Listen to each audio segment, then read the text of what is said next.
Bruno Vanier, quel bilan tirez-vous de l'année 2016 sur les actions émergentes?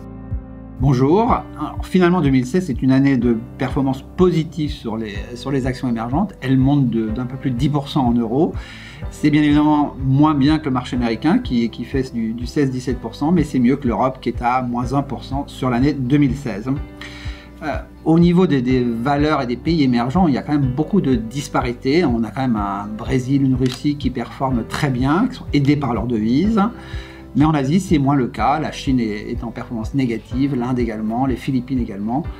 Cela dit, au niveau des valeurs, là aussi beaucoup de disparités, puisque même une valeur comme Tencent, qui est une des plus grandes valeurs chinoises, le Facebook chinois, on assiste quand même à une hausse de plus de 23%. Samsung monte de 40% en dépit des problèmes sur le Note 7. Donc beaucoup de disparités dans les performances. Au niveau des flux, on a eu des flux très positifs, notamment pendant l'été, mais négatifs au cours du 4e trimestre.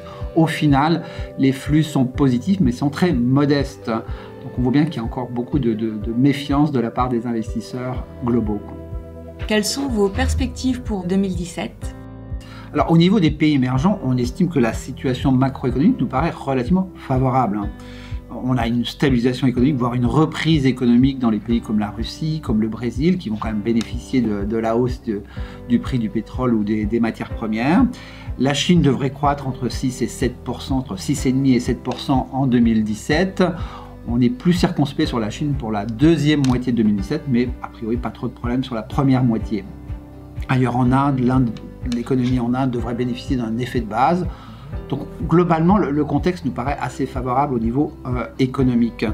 Les taux d'intérêt par ailleurs pourraient baisser fortement, là où ils sont très élevés, notamment les taux d'intérêt réels, c'est le cas du Brésil, c'est le cas de la Russie, quoi. Les valorisations par ailleurs sont plutôt attrayantes, donc un contexte globalement porteur au niveau régional. Au niveau global, le sujet peut-être est plus neutre, même si on devrait avoir une expansion économique aux États-Unis plutôt poussée par l'expansionnisme fiscal de M. Trump, on aura néanmoins une hausse des taux importante, peut-être 100 points de base sur l'année 2017, et un dollar qui devrait rester fort. À quel scénario cette situation vous fait-elle penser ? Alors ce scénario de 2017 ressemble pour moi à ce qui s'est passé en 2010 et ou en 2005. En 2010, on a eu le plan de relance économique en Chine qui s'est passé en 2009, dont les conséquences ont été positives sur 2010. Tout ce qui s'est passé en 2016 avec des conséquences positives sur 2017. Et en 2005, on a eu une hausse des taux d'intérêt assez élevée aux États-Unis de l'ordre de 200 points de base. Figurez-vous que sur les 2 années, les marchés émergents, dans un contexte de dollar fort, parce que le dollar monte sur ces 2 années-là, et bien les pays émergents, les actions émergentes, monte assez fortement, parce qu'elle monte de 16% en dollars en 2010 et de 30% en dollars en 2005, et plus en euros puisque le dollar a monté. Dans cet environnement, comment positionnez-vous le portefeuille GEM Equity ?